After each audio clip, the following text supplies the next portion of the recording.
आधी रात का समय था।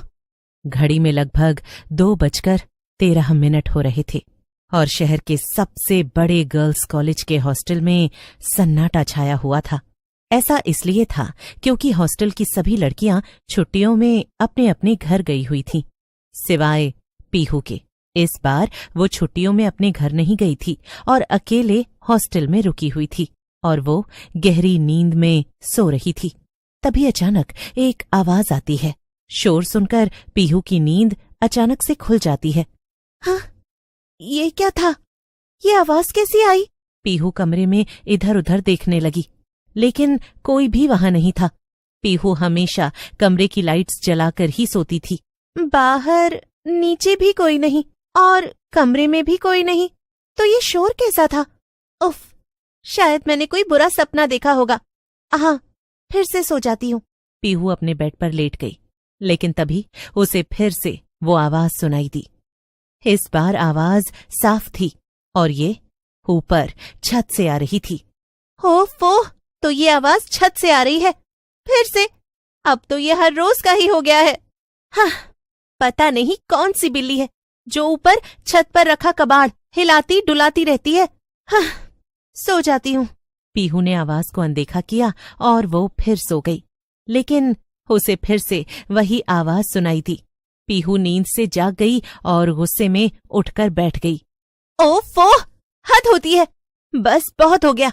आज तो देख ही आती हूँ इस बिल्ली को। पता नहीं कहाँ से आ जाती है रोज रोज। हाँ। पीहू गुस्से से अपने कमरे से बाहर निकली।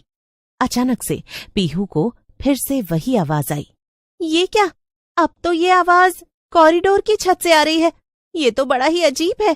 पीहू कॉरिडोर में आगे बढ़ी, लेकिन वार्डन ने एक बार कहा था कि किसी भी लड़की का छत पर जाना मना है। क्या करूं फिर? जाऊं या नहीं? फिर से वही आवाज आई, इस बार ठीक पीहू के ऊपर से। लगता है जाना ही पड़ेगा, वरना रात भर में ये आवाज मुझे परेशान कर देगी। वैसे भी एक बार जाकर देखने से क्या ही हो जाएगा। ये सोचकर पीहू धीरे धीरे ऊपर जाने लगी और उसने छत पर चारों तरफ देखा। सामने का नजारा देखकर पीहू के होश उड़ जाते हैं। ये क्या? पीहू के सामने छत के एकदम कोने पर एक चुड़ैल खड़ी थी। चुड़ैल ने जब पीहू को देखा तो वो चलते हुए उसकी तरफ बढ़ने लगी। पीहू पीछे हटने लगी। उसके हाथ कांप रहे थे और दिल इतनी तेज धड़क रहा था जैसे अभी बाहर निकल आएगा। बचाओ! तुम कौन हो? चुड़ैल धीमे धीमे पीहू के पास आई और फिर उसने एक डरावनी हंसी हंसी।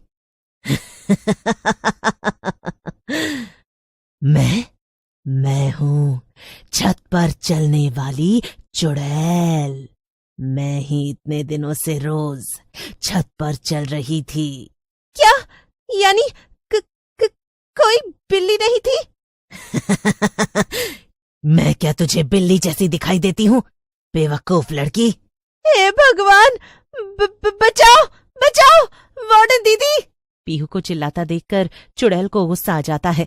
चुप कर, तेरे चिल्लाने पर कोई नहीं आने वाला, समझी? और वैसे भी वो वार्डन 3 फ्लोर नीचे रहती है, इसीलिए ताकि उसे मेरे चलने की आवाज सुनाई न दे। माफ कर दो, मैं नहीं चिल्लाऊंगी, मुझे छोड़ दो प्लीज। चुड़ैल पीहू को छोड़ देती है। लेकिन इसका क्या मतलब? मतलब छोड़, अब मैं तुझे कच्चा चबाऊंगी। बड़ी स्वादिष्ट लग रही है तू तो। मुझे कुछ समझ नहीं आ रहा, प्लीज मुझे जाने दो, मुझसे यहाँ आकर गलती हो गई। ऐसे कैसे जाने दूं? मैं तुझे सिर्फ तभी जाने दूंगी जब तू मेरी एक शर्त मानेगी। क्या? कैसी शर्त? तू हॉस्टल की उस वार्डन रेखा को अपने जाल में फंसाकर यहाँ छत पर लेकर आ, फिर मैं तुझे नहीं बल्कि उसे खाऊंगी। क्या? यानी तुम चाहती हो कि मैं वार्डन आंटी को झूठ बोलकर यहाँ लाऊं ताकि तुम उन्हें मार दो, मगर ये तो पाप है। अच्छा ठीक है, फिर तो पाप मत कर, तू बस चुपचाप मेरा खाना बन जा। नहीं नहीं, मुझे खाना नहीं बनना, मुझे माफ कर दो। मैं वार्डन को ले आऊंगी। हाँ, अभी ले आती हूँ। हाँ, और जरा जल्दी करना, वरना अच्छा नहीं होगा। पीहू डरते हुए सीढ़ियों से नीचे भागती है और भागते भागते वो सबसे नीचे वाले फ्लोर पर आ जाती है जहां वार्डन रहती थी। रेखा दीदी, हो रेखा दीदी, जल्दी बाहर आइए, वो एक दिक्कत हो गई है। रेखा नींद से जागकर दरवाजा खोलती है और पीहू को बाहर खड़ा देखकर चिल्लाने लगती है। अरे तुम्हारा दिमाग तो ठीक है, इतनी रात में मेरी नींद खराब कर दी। कल सुबह तुम्हारे ऊपर फाइन लगाऊंगी। हाँ हाँ दीदी, लगा लेना। पहले मेरे साथ ऊपर चलो। वो मेरे कमरे में एक कॉकरोच आ गया है। हैं? कॉकरोच? इसके लिए तुमने मेरी नींद खराब की? दीदी, जब तक कॉकरोच कमरे में है मैं वहां नहीं सो सकती। मुझे बहुत डर लग रहा है। प्लीज एक बार चलकर देख लो ना। हाँ, अगर कमरे में नहीं सो सकती तो कॉरिडोर में सो जाओ। भला इसमें मैं क्या करूं? मुझे तो शांति से सोने दो। ठीक है दीदी, आप कुछ मत करो, लेकिन फिर मैं आपके कमरे में आपके साथ सो जाती हूँ। हो, अच्छा ठीक है, चलो। पीहू आगे आगे चल रही थी। कॉरिडोर पर पहुंचते ही पीहू जोर जोर से चिल्लाने लगती है। अरे अरे, वो रहा कॉकरोच, उड़ते हुए छत की तरफ गया है। मेरे पीछे आइए दीदी, सीढ़ियों से ऊपर। उसे ऊपर भागते हुए देखकर वार्डन रेखा उसे रोकने की कोशिश करती है। नहीं, अरे नहीं, ऊपर मत जाओ, रुको, ऊपर मत जाओ, ओफो। लेकिन पीहू रेखा की एक नहीं सुनती और फिर मजबूरी में रेखा भी सीढ़ियों के ऊपर छत पर आ जाती है। बेवकूफ लड़की, जल्दी यहां से नीचे चल, यहां खतरा है। लेकिन पीहू शांत खड़ी थी। अचानक से रेखा और पीहू के सामने वही चुड़ैल आ जाती है और वो रेखा को पकड़ लेती है। अच्छा रेखा जी, कहीं आप मेरी बात तो नहीं कर रही?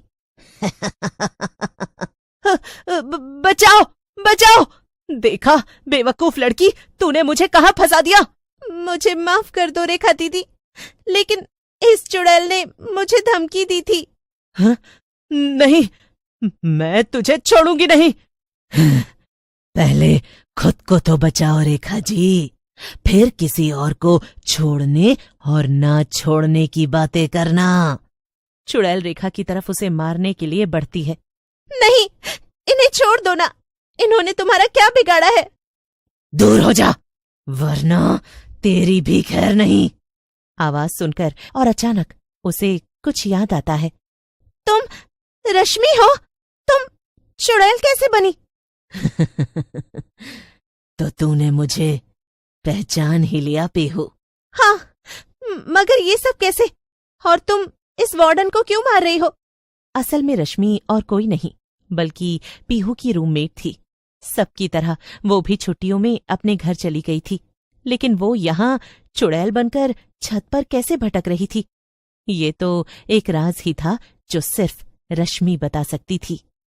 जब मैं छुट्टियों के लिए हॉस्टल से अपने घर जाने के लिए निकल रही थी तो मैंने ऊपर यहाँ छत से एक आवाज सुनी।